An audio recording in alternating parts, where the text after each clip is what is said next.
will hear a conversation between two students who have just started college. The two students are making plans for the evening. First, you have some time to look at questions 1 to 3.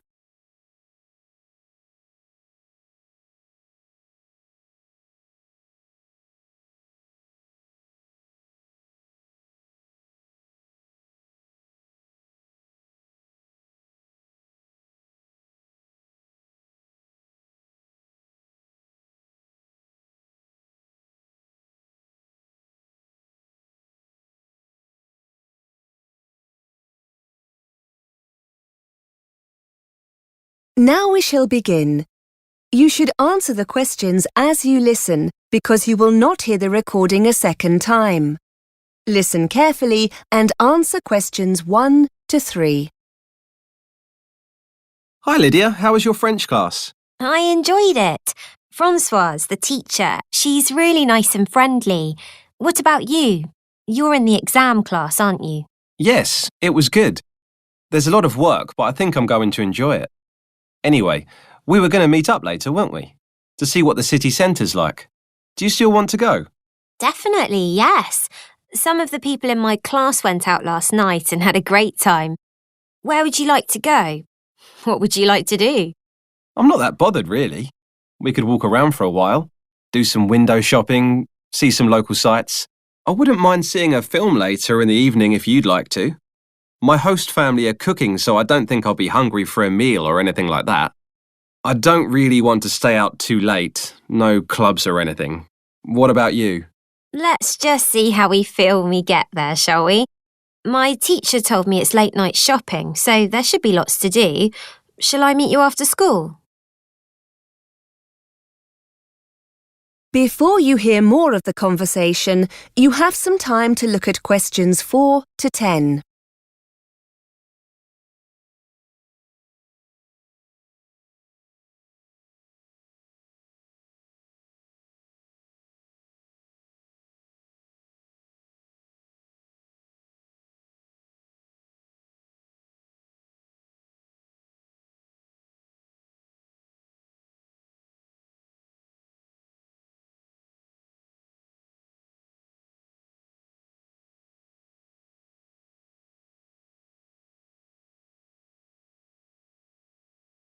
Now listen and answer questions 4 to 10.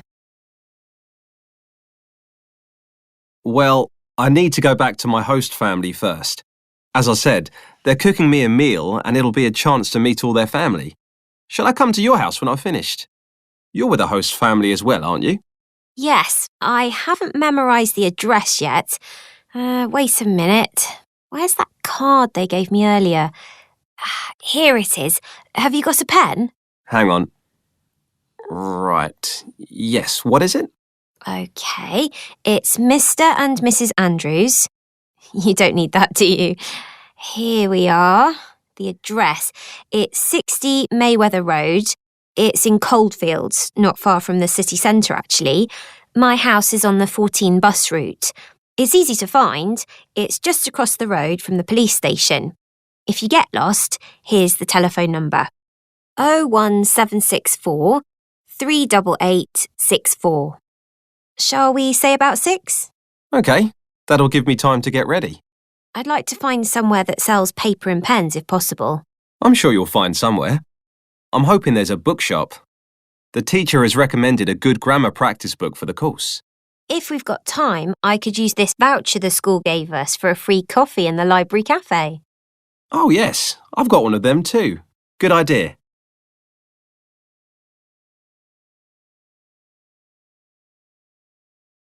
That is the end of part 1.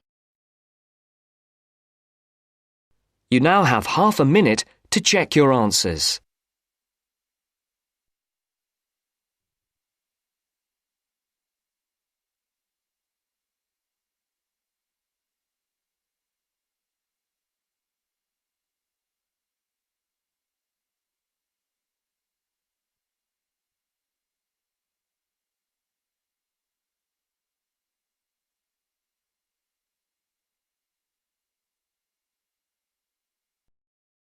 Now turns to part 2. Part 2. You will hear a tutor giving students a tour of a self-access centre. First, you have some time to look at questions 11 to 16.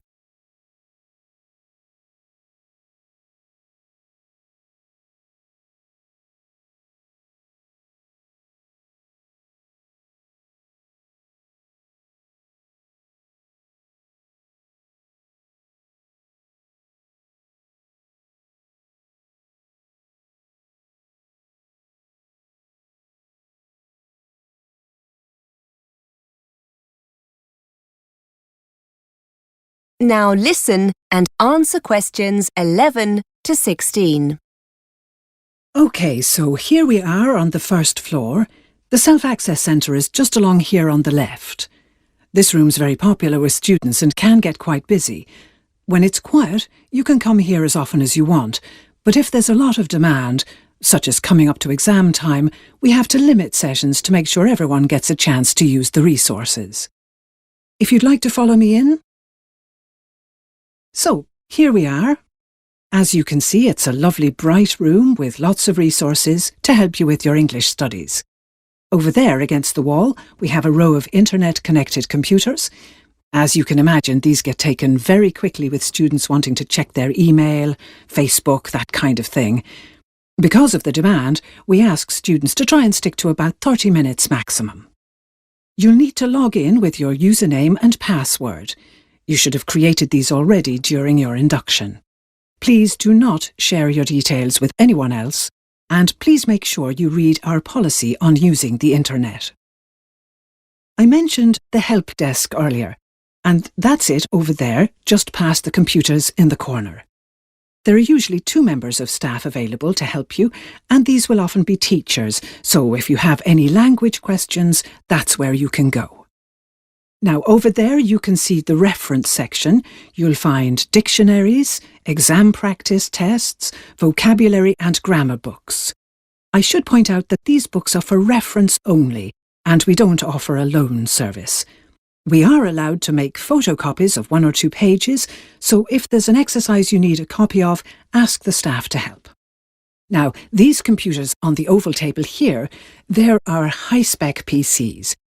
You'll find programs to help you with your English, but also opportunities to practice other languages, such as Spanish, Chinese, German, several languages in fact. Some of them require a CD-ROM. You can collect them from the help desk. By the way, there's no internet connection on these computers, nor any office software for the time being. If you want to do any word processing, you'll need to use one of the laptops we keep for this purpose. Again, see the staff if you need one of these. Before you hear the rest of the tour, you have some time to look at questions 17 to 20.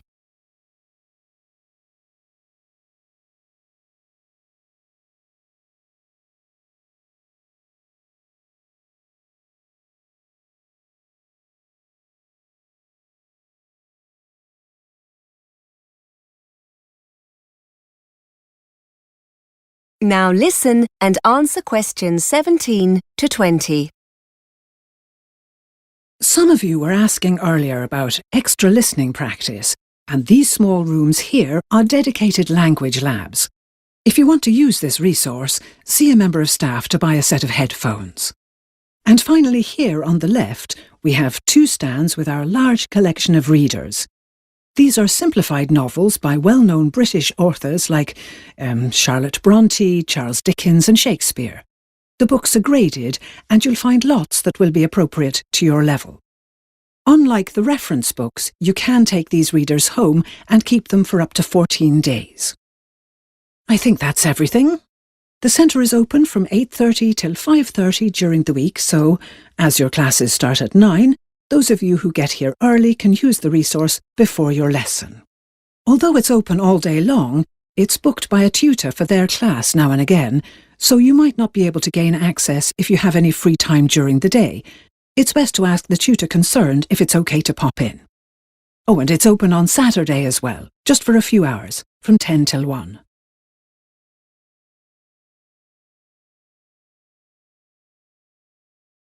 That is the end of part 2. You now have half a minute to check your answers.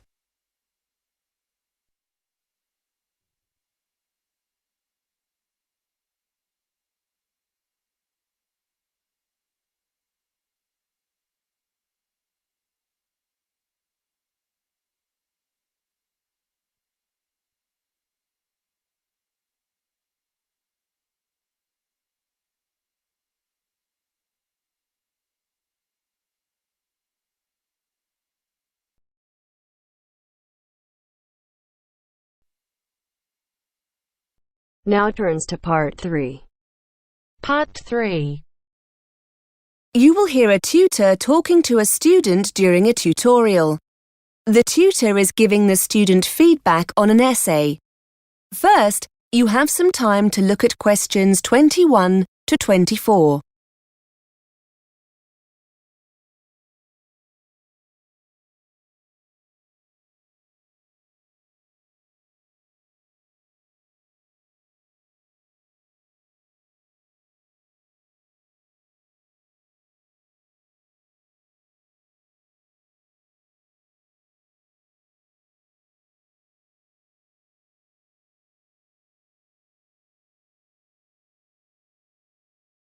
Now listen and answer questions 21 to 24. Hello, Jacob. Come in and take a seat. How are you finding the course? Very good. I'm really enjoying myself. Good. Well, I've had a look at the first draft of your assignment, and it shows a great deal of promise. How well do you think you answered the question? I think I dealt with the task okay. I spent hours in the library reading up on the subject, so I feel confident I answered the question. I'm not sure about my Spanish, though. Well, for a first draft, I was very happy with the content. You've included all the important points, and you've given a very balanced argument, so I'm pleased with that. I think one area you need to work on is organisation. Yes, my other tutor said the same thing about another piece of writing. My ideas weren't organised logically, she said. Well, to be fair, I think the order of your ideas here is fine. It's your paragraphing that's the problem. If you look at this page, it's difficult to actually see your organisation. Your ideas are in the right order, but I can't make the organisation out very well because there aren't any paragraphs. Yes, I see what you mean. Perhaps if I left a line between paragraphs, it would make it clearer. Yes, that's an excellent idea. Have a look at paragraphs in books, magazines, newspapers, that kind of thing. There's no need to read everything, just pay attention to how paragraphs are presented. Before you hear more of the conversation, you have some time to look at questions 25 to 30.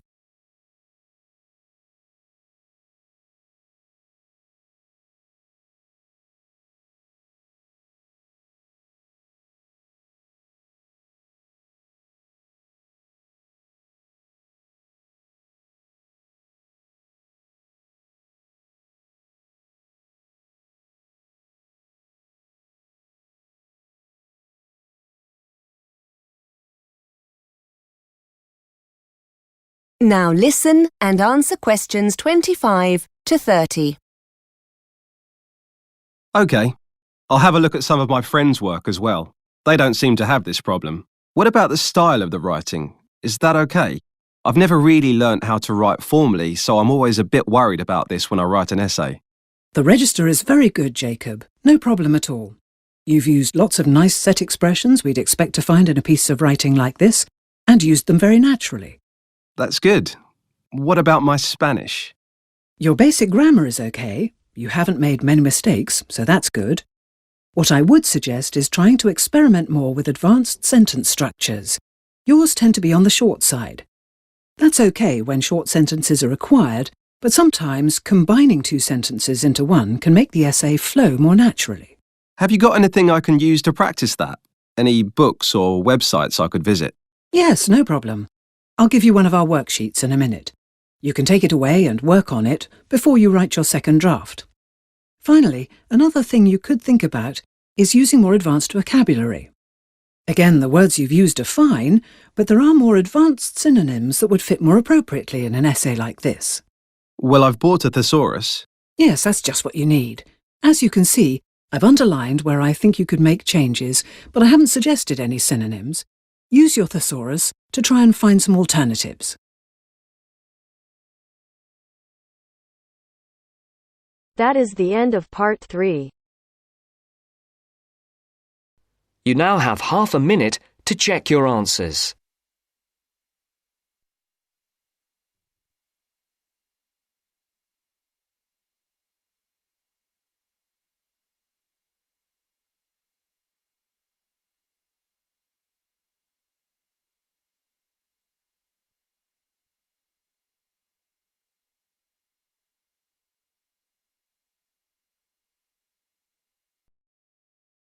Now turns to part 4. Part 4. You are going to hear a tutor giving a lecture on the subject of obesity. First, you have some time to look at questions 31 to 40.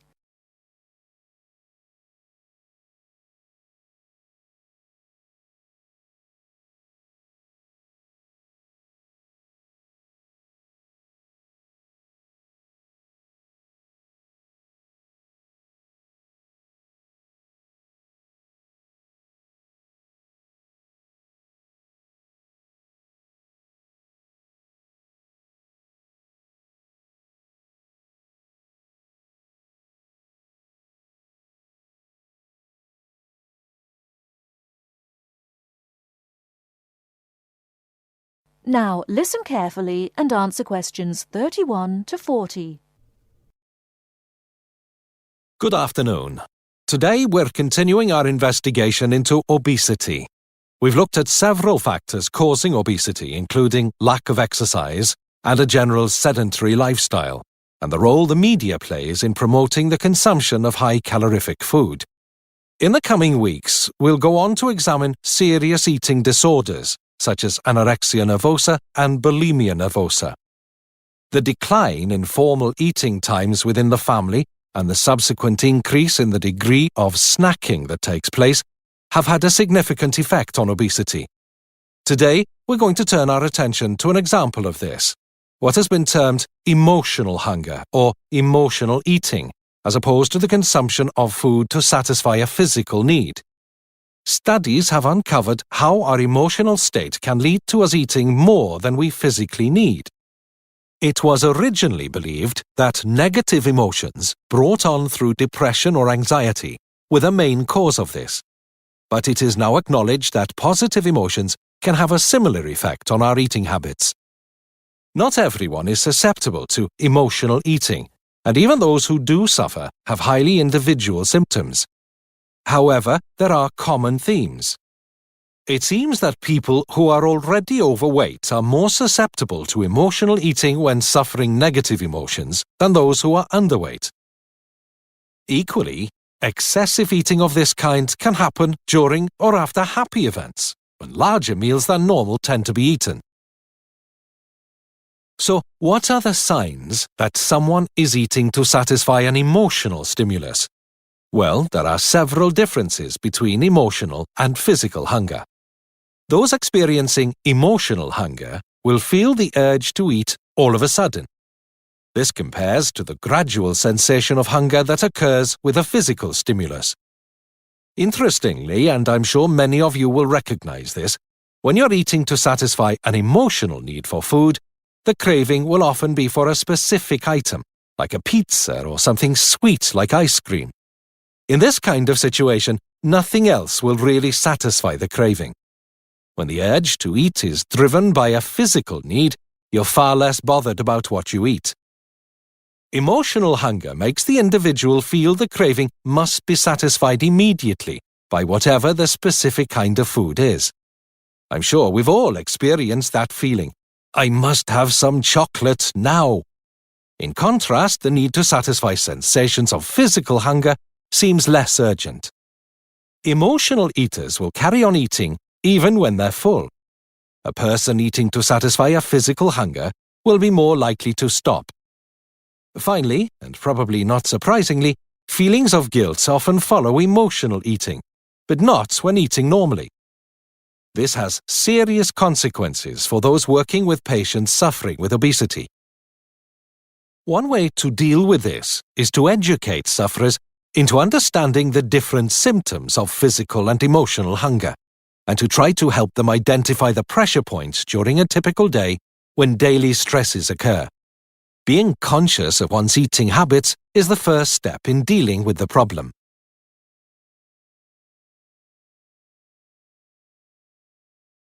That is the end of part 4. You now have half a minute to check your answers.